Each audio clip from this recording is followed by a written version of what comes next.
सौमेन रॉय जी, USA से। राधे राधे गुरु जी। महाराज जी, आपके चरणों में कोटि कोटि प्रणाम। महाराज जी, जब किसी की ऐसी स्थिति आए, मतलब ब्रह्मबोध की, तो क्या प्रश्न खत्म हो जाते हैं? क्या उसको सब समझ में आ जाता है? प्रभु को पा लिया तो बाकी कुछ जानने की इच्छा नहीं रहती? बिल्कुल, सो कुछ समझ में आ जाता है या कुछ इच्छा नहीं रहता है।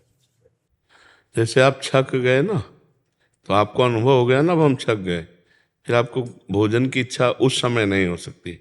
तो ये तो प्राकृतिक छकन है, वो सच्चिदानंद में छकन है।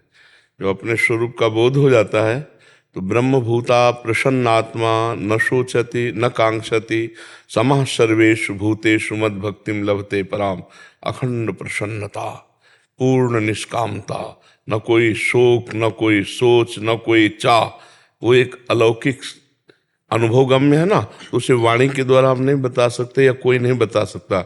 अनिर्वचनीयम प्रेम स्वरूपम, वाणी के द्वारा उसका वर्णन नहीं हो सकता। आनंद का वर्णन तो वाणी के द्वारा विषयानंद का भी नहीं हो सकता। भगवदानंद की तो बात जाने दो। जैसे हम आपको एक मीठा खवाएं, पेड़ा ही खवा दें, कैसा है तो आप कहोगे मीठा है। नहीं, कैसा मीठा है? बहुत अच्छा है। नहीं, कैसा बहुत अच्छा है? तो आपका अगला उत्तर होगा खा के देख लीजिए। इसके बाद इसका उत्तर आप नहीं दे सकते। बहुत अच्छा है, इसके बाद आप नहीं दे सकते। तो जब लौकिक आनंद का, प्राकृतिक भोग का वचन के द्वारा प्रमाण नहीं दिया जा सकता, तो भगवदानंद जो ज्ञानानंद, विज्ञानानंद आनंद है, उसको हम कैसे वाणी के द्वारा बताएं? वो क्या भगवान श्री कृष्ण के वचन है, ब्रह्मभूता प्रसन्नात्मा, अद्भुत प्रसन्नता, न सोचति न कांक्षति, ना कोई चाह ना कोई सोच। कैसी अद्भुत स्थिति होगी, सोचो। जब हमारे अंदर कोई कामना नहीं होगी, कोई चाह नहीं होगी, कोई भय नहीं, कोई चिंता नहीं, कोई शोक नहीं, अखंड प्रसन्नता, यही हमारा स्वरूप है। यही ब्रह्मबोध संपन्न महापुरुष की स्थिति होती है। और भक्ति में अपने प्रभु अपने साथ होते हैं, जिनको ज्ञानी लोग ब्रह्म कहते हैं, योगी लोग परमात्मा कहते हैं, भक्त लोग भगवान कहते हैं। वो प्रभु हमारे हृदय में, हमारे नेत्र में, हमारी बुद्धि में, हमारे मन में समा जाते हैं। पी मूरति नयनन बसे तेहि रस राहे समाए, ये लक्षण सुन प्रेम के और न कछु सुहाए, और न कछु सुहाए शब्द पर देखिए, फिर अपने रस मातो। अपने कौन? आत्मस्वरूप या प्रभु, जो भी कहो। अपने रस मातो, कुटुंब देहते जाए छूट सब ही विधि ना। तो बस वो बावरापन प्रेम की उन्मत्त अवस्था, जहां जहां पीर की बात सुने खोजत तिन गैनन। कौन मुझे अध्यात्म की बात सुना दे, शुद्ध प्रिया प्रीतम की बात कौन सुना दे। पूरा और हित धू छिन छिन ले प्रेम जल भरी भरी नैनन। थोड़ी थोड़ी देर में आनंदस्व प्रवाहित करता हुआ वो प्रेम की उमगन में, न लाज तीन लोकन की, न वेद को कहो करे, न शंख भूत प्रेत की, न देव जच्छ ते डरे, सुने न कान और की, दृश्य न और इच्छना। ऐसी प्रेम भक्ति जागृत होती है। जो योगी होता है वो अपने प्राणों का संयमन करके ऊर्ध्व भावना, परमात्मा भावना में, जैसे गाढ़ निद्रा, ऐसे जागृत अवस्था में शून्य रहता है। गाढ़ निद्रा में कोई चिंतन नहीं, पर बेशुद्ध अवस्था होती है। वो शुद्ध में रहते हुए भी गाढ़ निद्रा की तरह रहता है, परमात्मा स्थित। तो योगी की भी वही स्थिति, शून्य, कोई चिंतन नहीं। ज्ञानी की भी यही स्थिति, कोई चिंतन नहीं। और प्रभु के सिवा कोई चिंतन नहीं, सोई भक्त। ये चरम अवस्था की स्थिति है। यहाँ न कुछ जानना है न पाना है, यहाँ न कुछ बाकी रह गया है और न कुछ पूर्ण हुआ है। पूर्ण भी नहीं है और कुछ बाकी भी नहीं है। तो सृष्टि की जो रहस्य है वो समझ में आ सकता है। सृष्टि का रहस्य उसको समझ आ जाता है क्या? वही तो सृष्टि बना हुआ था, और कौन था? ये सृष्टि क्या है? एक ही परमात्मा तो है ना, एक को हम बहुश्यामा। ये हमारा ही तो संकल्प है। संकल्प समेट लो तो कुछ नहीं है। ज्ञानी ऐसे योगी और भक्त इष्टाकार, यहाँ भी इष्ट है, यहाँ भी इष्ट है, सब जगह हमारा प्रीतम है। सिय राम में सब जग जानी। सृष्टि में और कुछ नहीं है, न स्त्री है, न पुरुष है, न जड़ है, न चैतन्य है। एक परमात्मा है। जगन नाटक वैभवा, जैसे सिनेमा के पर्दे के अंदर कुछ नहीं है, पीछे से फोकस पड़ रहा है तो स्त्री पुरुष सब दिखाई दे रहा, ग्राम नगर सब कुछ, पर्दे में कुछ नहीं है। समझ रहे ना? ऐसे ही सृष्टि में कुछ नहीं, एक परमात्मा ही ये ग्राम नगर स्त्री पुरुष बना हुआ है। बस जहां से फोकस पड़ रहा है वहां दृष्टि पहुंच जाए। सबकर परम प्रकाशक जोई, परमात्मा। अब ये कैसे समझ में आएगा? हमारी बहिर्मुख दृष्टि की स्त्री नहीं है, पुरुष नहीं है, नहीं, ये तो पोशाक है। थोड़ी देर के लिए तुम स्त्री की पोशाक पहन लो तो तुम स्त्री थोड़ी हो जाओगे, थोड़ी देर के लिए पुरुष की पोशाक पहन लेने पर पुरुष थोड़ी हो जाओगे। तो ये थोड़ी देर है, मतलब 100 वर्ष 80 वर्ष, ये थोड़ी देर है। ब्रह्मा की दृष्टि में उनको एक ऐसे किया कमल की पंखुड़ी में, तो यहाँ का 1 वर्ष हो गया। तो आप सोचो कितनी आयु हमारी है। तो इतनी आयु के लिए धोखे का भेष है ये स्त्री पुरुष। लेकिन हो कौन आप? बस यही जान लो तो जीवन मुक्त हो जाओगे। आप परमात्मा स्वरूप हो, कोई और दूसरे नहीं है। जीव भगवत स्वरूप है। वही जो भाव कर लेता है, जैसे भक्ति में हमारे यहाँ भाव, दास्य भाव, सख्य भाव, वात्सल्य भाव, कांता भाव, गोपी भाव को कांता भाव कहते हैं, और सहचरी भाव। अगर कोई भाव न करे तो मुक्त हो गया। भाव किया तो भाव देव प्राप्त करके भगवान की लीला में चला गया। तो आत्मा का स्वरूप क्या है? जो सो भाव करो। नहीं है कोई भाव तो जो असली स्वरूप है वो मुक्त स्वरूप है, मोक्ष स्वरूप है। ये भाव माना हुआ। मैं प्रभु का दास तो दास्य भाव, मैं प्रभु का सखा तो सखा भाव। भाव वैसे जैसा आप करो। देखो इस समय विषय भाव है, माया भाव है, त्रिगुणात्मिका माया का भाव, तो हमें पूरा प्रपंच सत्य दिखाई दे रहा है। अगर भगवत भाव तो केवल भगवान ही नजर आएंगे, सब में भगवान। देखो गोस्वामी जी कह रहे हैं, जड़ चेतन जग जीव जत सकल राम में जान। मान ही नहीं कह रहे कि मैं सबको भगवान मानता हूं, नहीं, जानता हूं कि सब में भगवान ही विराजमान है। ये सृष्टि बनने वाला वही, बनाने वाला वही, और बिगड़ने वाला भी वही। ये बात जो जान जाता है वो ज्ञानी हो जाता है। सृष्टि जिसने बनाई वही बना सृष्टि, और जो बना वही बिगड़ करके अपने स्वरूप में आ गया। कुछ नहीं यहाँ है। आप देखो ना, सब जितने घड़े हैं ये, इनमें प्रतिबिंब जो पड़ रहा है एक ही। जैसे 1000 घड़े रख दे तो 1000 सूर्य नजर आएंगे ना प्रतिबिंब में, लेकिन सूर्य तो एक है ना। तो इन घड़ों के कारण अनेकों रूप दिखाई दे रहे हैं। अच्छा, मूर्ख, विद्वान, साधु, असाधु, गंदा, उत्तम, ऐसा, स्त्री, पुरुष, जड़, चैतन्य, ये घड़ों के कारण है। वो एकमात्र परम पवित्र निर्विकार सच्चिदानंद सब में व्याप्त है। जो चैतन्यता है ना, जिससे हिलन डुलन चैतन्यता, बोलना, खाना, पीना, ये जितने भी हमारे पार्थिव अंग काम कर रहे हैं, उसी परमात्मा शक्ति से काम कर रहे हैं।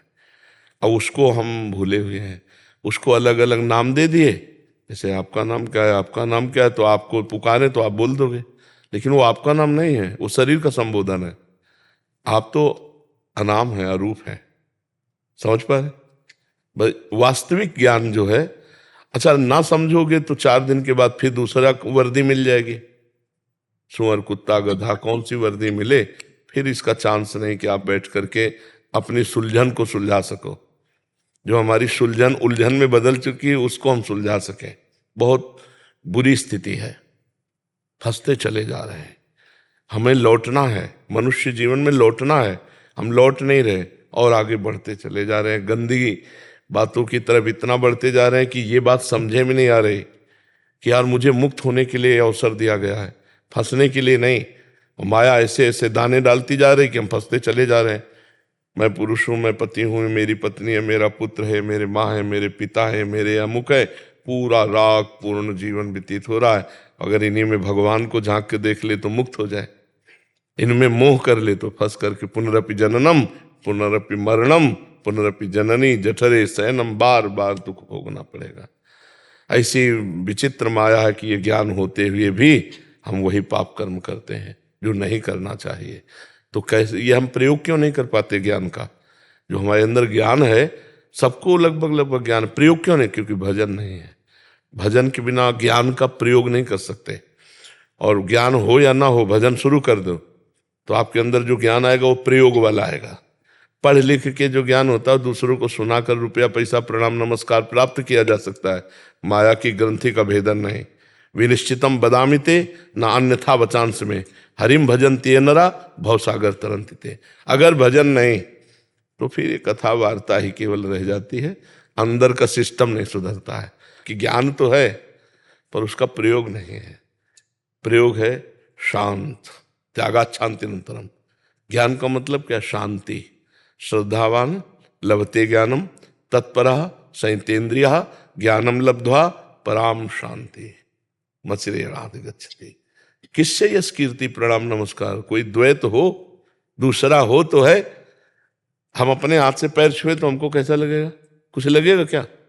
ना अच्छा ना बुरा। ऐसे मेरी आत्मा ही तो है सब, तो दूसरा कोई हो तो बताओ। एक ही तत्व है, वो तुम में भी है। तो मान लो इसमें बिजली, इसमें बिजली, इसमें बिजली, इसमें बिजली। अब वो हाइलोजन की मैं ज्यादा प्रकाश करता हूँ, एसी कहे मैं ठंडा करता हूँ, नहीं भाई तुम सब करण हो, बिजली चली जाएगी तो ना तुम प्रकाश दे पाओगे ना तुम ठंडा कर पाओगे। ऐसे ही समझो, हम सब शरीरों के अंदर वो जो पावर है वो परमात्मा है और वही मैं हूं। मैं अपने को भूलकर इसमें फंस गया, बस यही झंझट मिटानी है और कुछ नहीं करना। चाहे भक्ति से मिटाओ, चाहे योग से मिटाओ, चाहे सांख्य ज्ञान से मिटाओ, चाहे सेवा करके मिटाओ, चाहे वैराग्य त्याग कर, एन के इन प्रकारेण शुद्ध ज्ञान के बिना बात नहीं बनती। अब जैसे भक्ति शुरू हुई और ज्ञान नहीं है तो हे भगवान मेरा संकट मिटा दो, हे भगवान मुझे ये भिखमंगापन बना ही रहता है। और जब तक मांग है प्रभु से तब तक प्रभु मिलना मुश्किल है।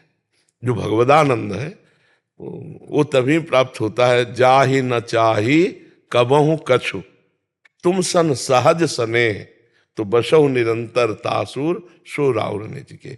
जिसने चाह मिटा दी वही भक्त, जो अचाह हो गया वही ज्ञानी, जो आप्त काम, कामनाओं का संपूर्ण त्याग वही योगी। साधना का फल ये है कामना का मिट जाना। आप बोलो इस सृष्टि में कौन सी चीज है जो आप लेके चलोगे हमारे साथ? जो मैं शब्द है उसके साथ क्या लेके चलोगे? कुछ तो नहीं जाना, शरीर भी छूट जाएगा। धोखे में रहे ना, तपस्या की, साधना की और लौकिक अनुकूलताएं मांगी और शरीर पूरा हो गया, सब यहीं पड़ा रहा। तो हमको वो चीज ले जानी, मान लो हमारे पास 100 श्वासें हैं तो हमें वो चीज खरीदनी है जो अनंत काल तक हमारे साथ रहे। वो है भगवान की स्मृति, वो है स्वरूप बोध, वो है परमात्मा चिंतन। अब ये बातें कहाँ लोगों की समझ में आती हैं? भाई लोग तो ये समझना चाहते हैं कि साधु महात्मा कोई भी हो वो ऐसा कुछ जंतुर बांधने, कुछ छू कर दे, कुछ ऐसे आशीर्वाद दे दें कि हमारे बिगड़े काम बन जाए तो जय हो। बिगड़े काम बन भी गए तो तुम बिगड़ जाओगे, तुमको तो जाना है ना।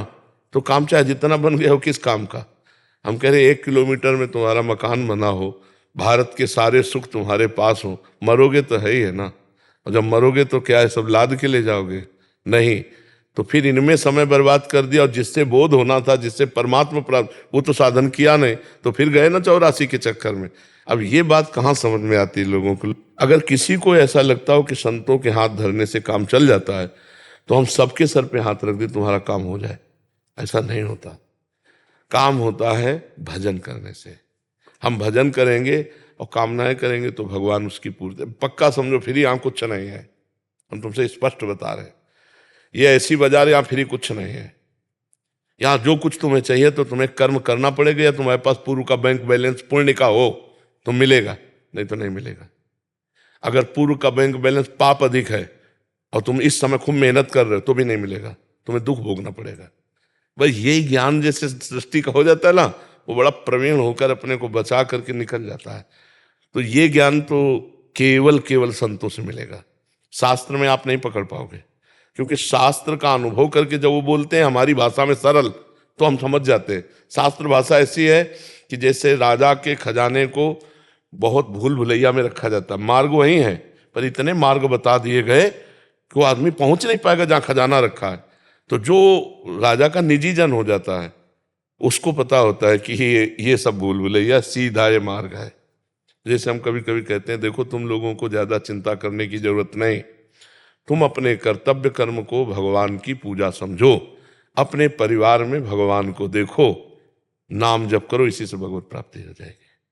बिल्कुल सरल भाषा में सब शास्त्रों का सार। भगवान को परिवार में पहले देखो, बाहर देखने की जरूरत नहीं, पहले घर में देखो, पहले अपने में देखो, फिर घर में देखो, फिर मोहल्ले में देखो, फिर ग्राम में देखो, फिर प्रदेश में देखो, फिर देश में, फिर विश्व में फैलाओ अपने भावना को। अभी भगवत प्राप्ति हो जाएगी। भगवत प्राप्ति के लिए सही पूछो तो भगवत प्राप्त हो बस यही जानने के लिए है। जो व्यवधान है उनको हटाया जा रहा है। यही व्यवधान राग और द्वेष, अपना और पराया, मैं और तू, माया का स्वरूप क्या है? मैं अरु मोर तोर तै माया, जेहि बस कीन्हे जीव निकाया। मैं, तू, मेरा, तेरा, इसी को मिटा देना है। मैं और तू नहीं। जहां मैं और तू है वहां माया है, जहां तू ही तू है वहां भक्ति है, और जहां मैं ही मैं है वहां ज्ञान है। एक पकड़ लो, एक मार्ग में चल लो। समझ पाए आप?